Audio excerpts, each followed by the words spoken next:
지난주에는 죄로 인해 이 예루살렘이 심판을 받는 하나님의 심판이 임하기 전 예루살렘에 어떤 징조가 임하는가 여기에 대해서 우리 간략하게 살펴보았습니다. 하나님의 그 심판이 임하기 전 예루살렘은 만국의 조롱거리가 된다 하는 거 우리 살펴보았죠.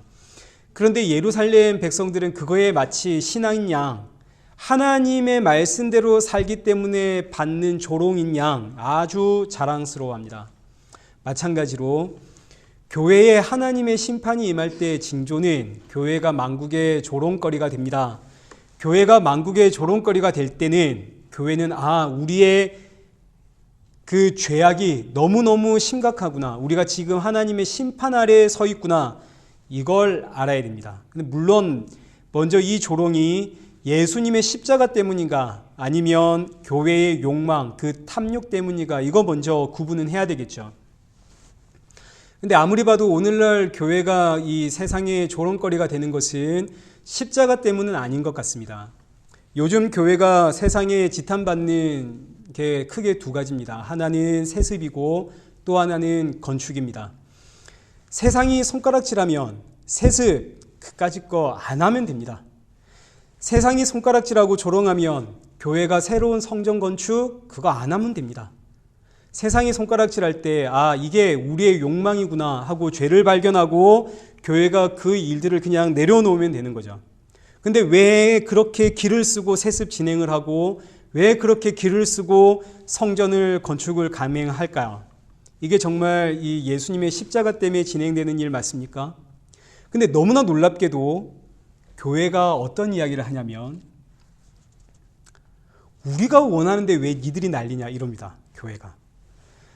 우리가 모두 세삽을 원한다는데 우리가 우리 돈 내서 교회를 건축하겠다는데 하나님을 위해서 니들이 왜 난리냐? 이게 죄의 무서움입니다. 전혀 죄가 무엇인지를 알지도 못하고 이해하고자 하는 마음도 없죠. 우리의 열심으로 헌금을 해서 교회를 건축한다는데 왜 세상이 난린가? 그래서 하나님께서 이게 지금 예루살렘의 이야기입니다. 오늘날 이 시대의 이야기이고 하나님께서 이런 이스라엘 백성들에게 죄의 목록을 조목조목 말씀을 하시는데 결국 결론은 너희 속에는 내가 없다. 이게 결론입니다. 너희 속엔 내가 없다. 이스라엘 백성들이 지금 하나님의 이름을 부르며 예배드리고 있지만 너희 속에는 내가 없다. 오늘날 교회가 하나님을 위해서 이렇게 일을 한다고 외치고 있지만 너희 속에는 내가 없다. 이게 죄의 핵심입니다. 너 안에는 자기 사랑만 넘치지 나를 사랑함이 없다. 자, 오늘 우리를 한번 보시죠. 오늘 저와 여러분 안에는 예수님 사랑함이 있습니까? 없습니다.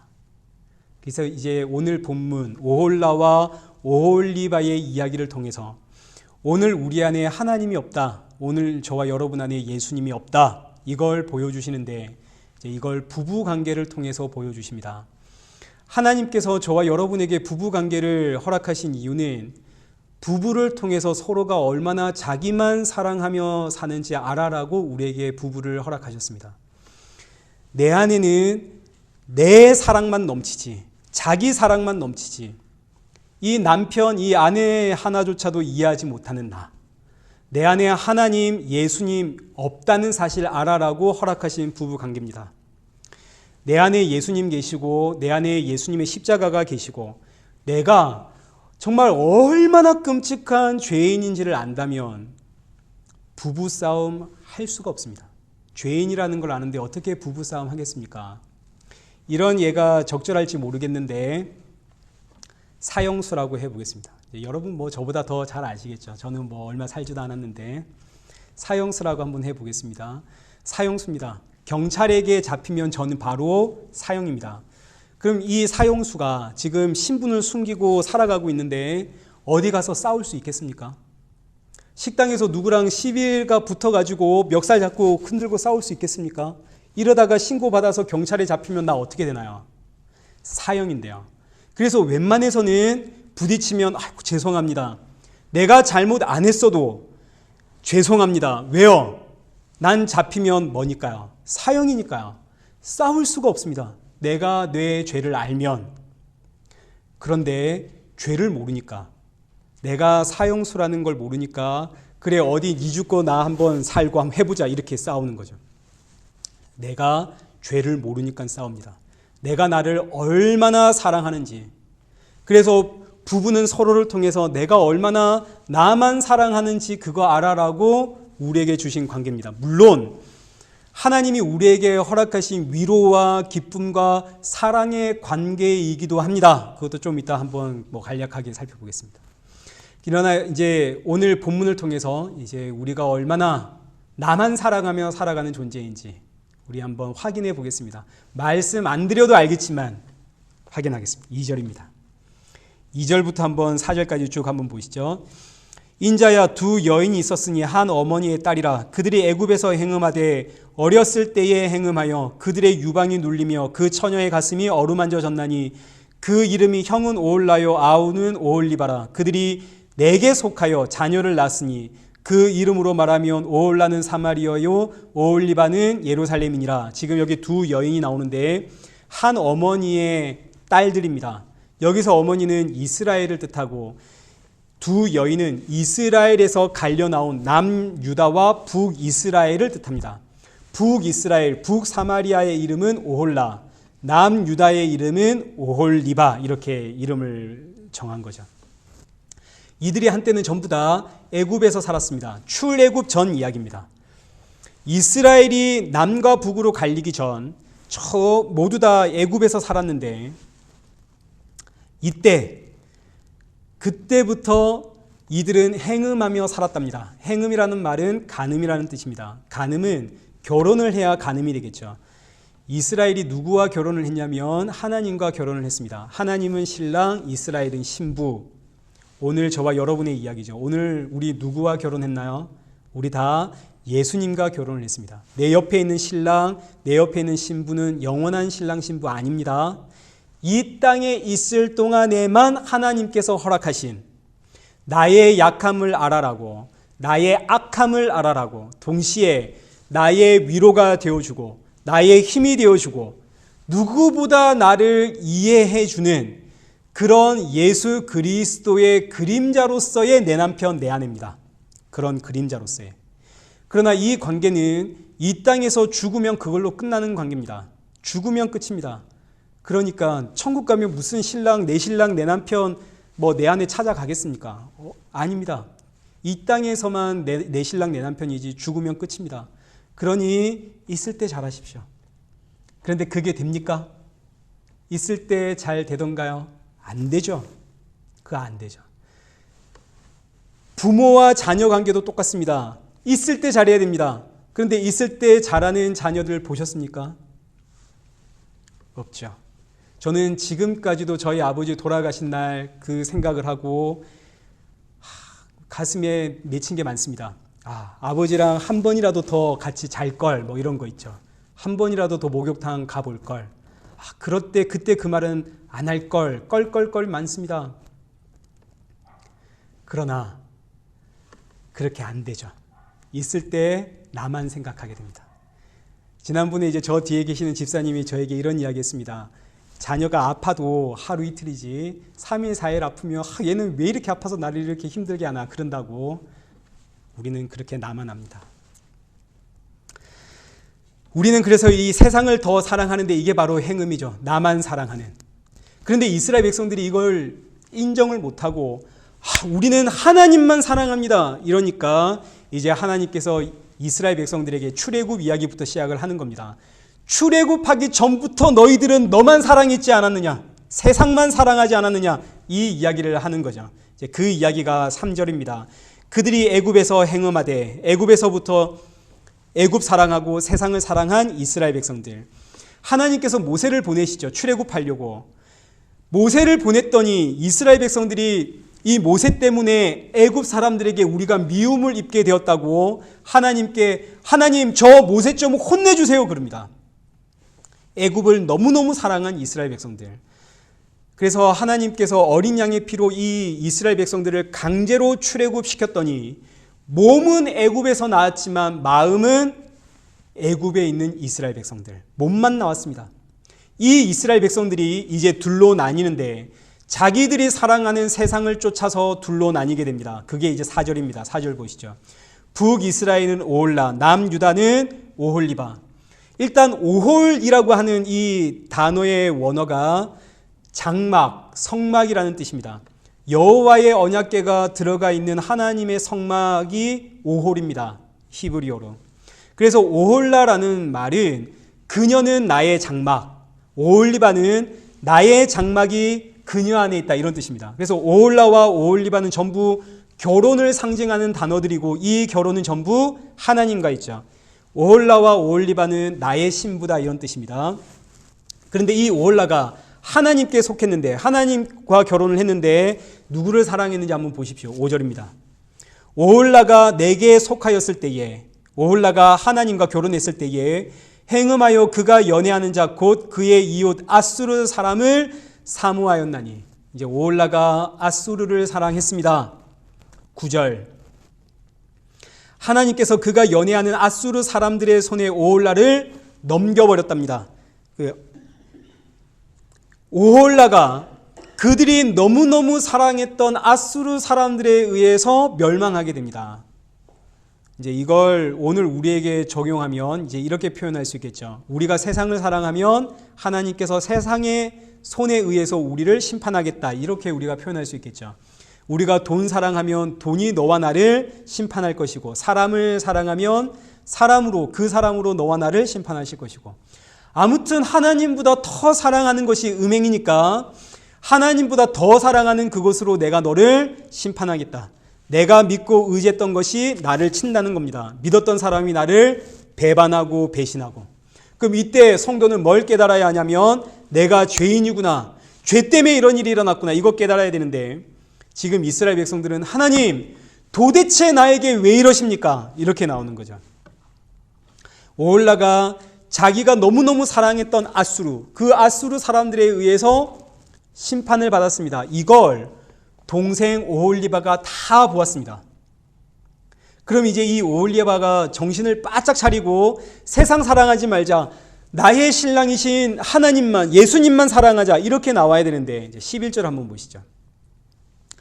그 아우 오홀리바가 이것을 보고도 그의 형보다 음욕을 더하며 그의 형의 간음함보다 그 간음이 더 심함으로 그의 형보다 더 부패하여졌느니라. 세상에 오홀리바가 그렇게 망한 형을 보면서도 간음이 더했답니다. 그래서 12절.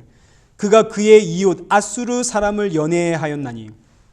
세상에 형이 사랑했던 그 아수르 사람들, 형을 배반하고 형을 중업으로 몰아갔던 그 아수르 사람을 이 동생이 사랑하더라. 그런데 그걸로 끝이 아니라 형은 아수르만 사랑을 했는데 이 동생은 어느 날 그림으로 갈대아 사람들을 보았습니다. 그게 14절입니다. 14절 보시죠. 그가 음행을 더하였으면 붉은색으로 벽에 그린 사람의 형상 곧 갈대아 사람의 형상을 보았음이니.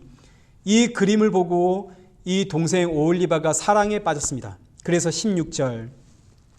그가 보고 곧 사랑하게 되어 사절을 갈대아 사람에게 보내매. 그래서 갈대아 사람들과 연애를 시작하죠. 아수르 버리고 갈대아와 연애를 합니다. 그러다가 21절 보시죠. 21절. 네가 젊었을 때에 행음하여 애굽 사람에게 내 가슴과 유방이 어루만져졌던 것을 아직도 생각하도다. 그러니 갑자기 어느 날 애굽 사람들이 생각이 났습니다. 그래서 애굽 사람에게 다시 갔다는 이야기입니다. 아수르 버리고 바벨론 버리고 애굽으로 갔다. 이게 지금 정치적인 상황을 이런 성적인 표현으로 이제 기록을 한 것인데, 형 오홀라 북사마리아가 아수르 의지하다가 망했습니다. 남유다가 그 아수르가 지금 신흥 제국으로 떠올랐으니까 아수르를 의지했다는 이야기입니다. 근데 이 아수르를 바벨론이 무찌르면서 신흥 제국으로 다시 떠오르니까 남유다가 급히 노선을 갈아탄 거죠. 바벨론 딱 잡았습니다. 근데 바벨론이 남유다에 너무너무 간섭을 심하게 하니까 남유다가 애굽의 사절단을 보내서 애굽과 만나서 이 바벨론을 쫓아내려고 합니다. 그러니까 지금 남유다는 철저하게 자기만 생각하고 자기만 사랑하죠. 철저하게 사람만 의지하는 민족입니다. 말로는 하나님 의지합니다. 말로는 하나님 사랑합니다. 우리는 하나님뿐입니다. 이렇게 이야기하면서도 철저하게 그들은 사람만 의지하고 자기만 사랑하는 민족. 그래서 그들 안에는 누가 없다? 하나님이 없다. 지금 이거 이야기하는 거죠. 그래서 이제 22절 보십시오. 22절.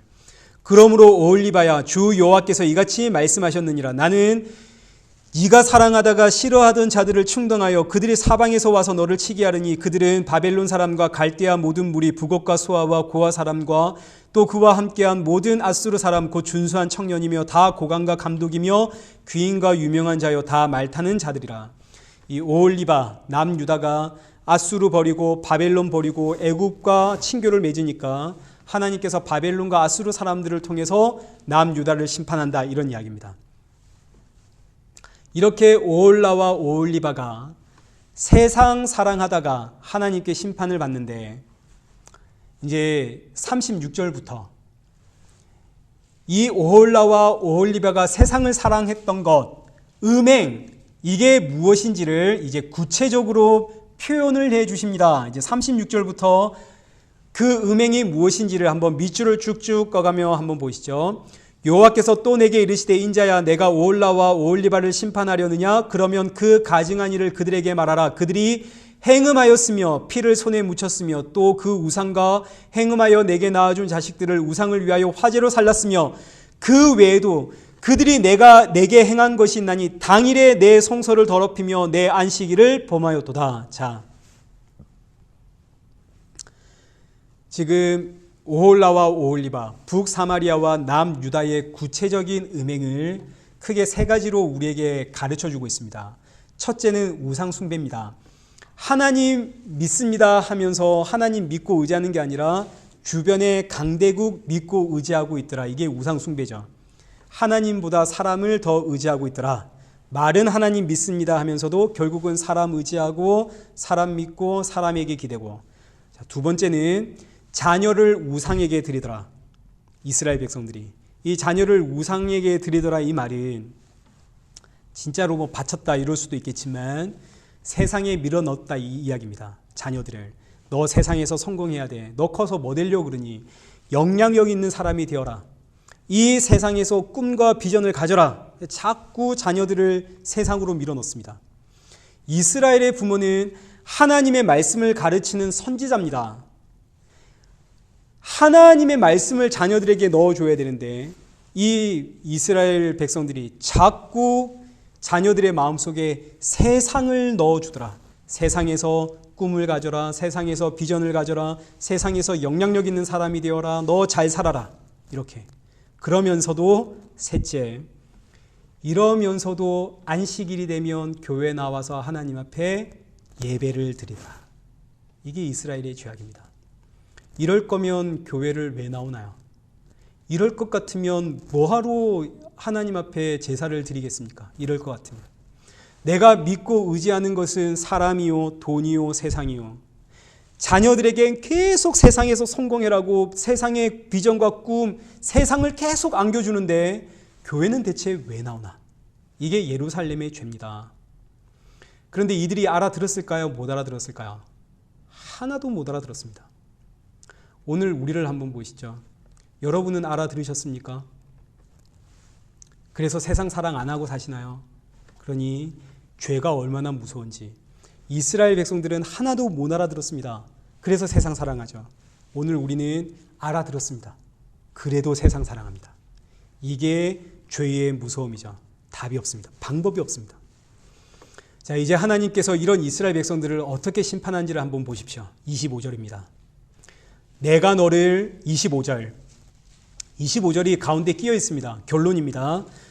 내가 너를 향하여 질투하리니. 하나님은 질투하시는 하나님이십니다. 질투는 곧 사랑입니다. 하나님이 예루살렘을 너무너무 사랑하기 때문에 질투하시는데 그 질투의 결과 어떻게 하시는가? 25절. 너의 코와 귀를 어떻게 하겠다? 깎아버리겠다. 신랑이신 하나님께서 그 어여쁜 신부 오홀리바의 코와 귀를 내가 잘라버리겠다. 코와 귀가 없으면 뒷모습이 너무너무 아름다워서 쫓아갔습니다. 그런데 짠 하고 봤더니 코가 없고 귀가 없습니다. 너무너무 흉측하죠. 간음하고 싶어도 못합니다. 간음하고 싶어도. 세상은 보암직하고 먹음직하고 자랑할 만해야 건드리지, 코와 귀가 없으면 흉측하면 건드리질 않습니다. 손뼉도 마주쳐야 소리가 나는데 이 오홀리바가 아무리 세상 사랑해서 세상을 쫓아가도 세상이 코와 귀가 없는 여인을 보고 도망가는데 어떻게 간음이 이루어지겠습니까? 하나님께서 자기 백성 이렇게 만드는 거죠. 왜 이렇게 만든다고요? 너무너무 사랑하기에. 이 말씀이 이제 예수님께서 마태복음 18장에서 너의 손이나 너의 발이 범죄하거든 어떻게 해라? 찍어버리라. 장애를 가지고 영생에 들어가는 것이 두 손 두 발 가지고 영원한 불에 던져지는 것보다 나으니라. 눈이 범죄하거든 빼어버리라. 한 눈으로 영생에 들어가는 것이 두 눈 가지고 지옥불에 던져지는 것보다 나으니라. 이 말씀의 배경이 되어집니다. 이 말씀이 너 손이 범죄했으면 진짜 찍어버려 이런 이야기 아니죠. 죄를 알아라는 이야기입니다. 죄를 알아라.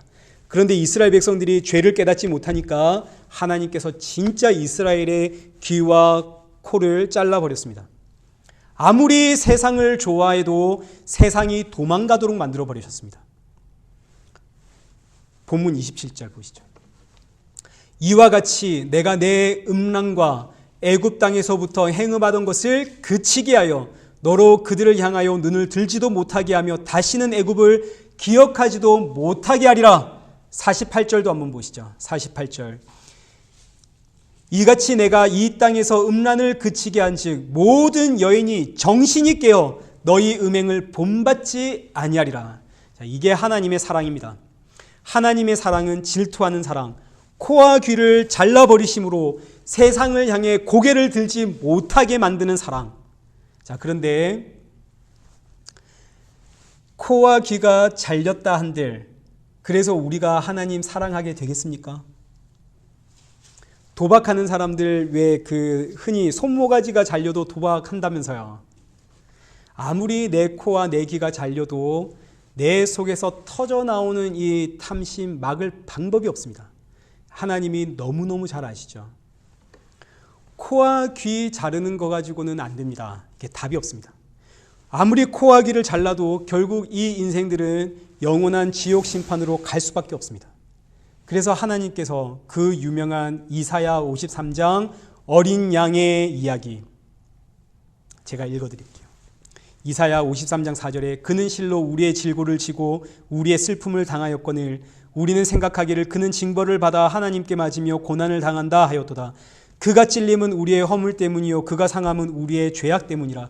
그가 징계를 받음으로 우리는 평화를 누리고 그가 채찍에 맞음으로 우리는 나음을 받았도다. 우리는 다 양 같아서 그릇 행하여 각기 제 길로 갔거늘 여호와께서는 우리 모두의 죄악을 그에게 담당시키셨도다. 나는 아무리 코와 귀 잘려도 답이 없습니다. 너무너무 세상을 사랑합니다. 그래서 영원한 지옥 심판을 받아야 되는데 예수님 나 대신 죽으심으로 나에게 아무것도 바라지 않으시고 나 대신 십자가의 죽으심으로 십자가의 믿음을 내 안에 넣어주셨습니다. 이게 저와 여러분이 받은 구원입니다. 나는 여전히 세상 사랑하고 있는데 나 대신 죽으신 예수 그리스도의 십자가가 내 안에 쳐들어와서 내 행위가 아니라 넣어주신 그 믿음 때문에 구원받음. 저와 여러분은 이렇게 구원받았습니다. 그런데 이때 저는 지금 예수님이 저와 여러분 대신 눈과 코와 귀가 잘렸다 이 이야기 하는 게 아닙니다. 예수님은 저와 여러분을 대신해 십자가에 달려 죽으셨습니다. 눈이 빠지고 코와 귀가 잘리는 것은 이 역사 속에서 저와 여러분의 이야기입니다. 저와 여러분의 코와 귀가 이 역사 속에서 잘리는 거죠. 이 땅에서 이 역사 속에서 사람 의지하고 세상을 향해 내 자녀들을 밀어놓고 그럼에도 교회 나와서 하나님 예배드리는 내 코와 내 귀를 하나님이 잘라버리십니다. 왜 이렇게 자르시냐면 이렇게 잘린 내 코를 보면서 아 맞아 난 죄인이야. 이렇게 잘린 내 귀를 보면서 예수님이 나를 구원하셨어. 이거 알아라고 역사 속에서 내 코와 귀가 잘립니다. 이걸 고난이라고 이야기하는데 이 고난이 성도의 은혜입니다. 성도는 이 역사 속에서 심판을 받고 세상은 이 역사가 끝나는 그 마지막 날 심판을 받습니다. 어마어마한 차이입니다. 그래서 하박국 선지자가 계속 하나님께 외치죠. 아니, 악인이 왜 형통합니까? 왜 악인은 죽을 때도 평안하게 죽습니까? 왜 의인이 고난을 받습니까? 고통을 받습니까? 예, 성도는 역사 속에서 심판을 당하고 악인은 역사가 끝나는 날 심판을 받기 때문입니다. 여기에 대한 성경 구절이 너무너무 많은데 로마서 8장 17절에는 자녀이면 또한 상속자 곧 하나님의 상속자요 그리스도와 함께한 상속자이니 우리가 그와 함께 영광을 받기 위하여 고난도 함께 받아야 할 것이니라 생각하건대 현재의 고난은 장차 우리에게 나타날 영광과 비교할 수 없도다. 성도는 반드시 이 역사 속에서 눈과 코가 잘리는 고난이 분명히 있습니다. 이건 성도의 복이고 유익입니다. 혹시 고난 중에 계신가요? 성도이기 때문에 받는 고난입니다. 예수님의 사랑 속에 있기 때문에 받는 고난입니다. 고난 중에 있으면 예수님의 십자가가 보이고 내 죄가 보입니다. 물론 우리는 이 땅에서 고난 받는 걸 원하지 않습니다.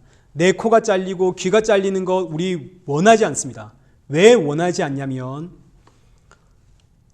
내가 얼마나 끔찍한 죄인인지를 모르기 때문에 원하지 않습니다. 죄를 안다면 눈과 코와 귀만 잘린 것은 엄청난 은혜입니다. 사실은 나는 죽어야 하거든요. 나는 영원한 지옥 심판에 떨어져야 되는데 겨우 이 정도 고난으로 끝내니까 이게 얼마나 감사한지 모릅니다.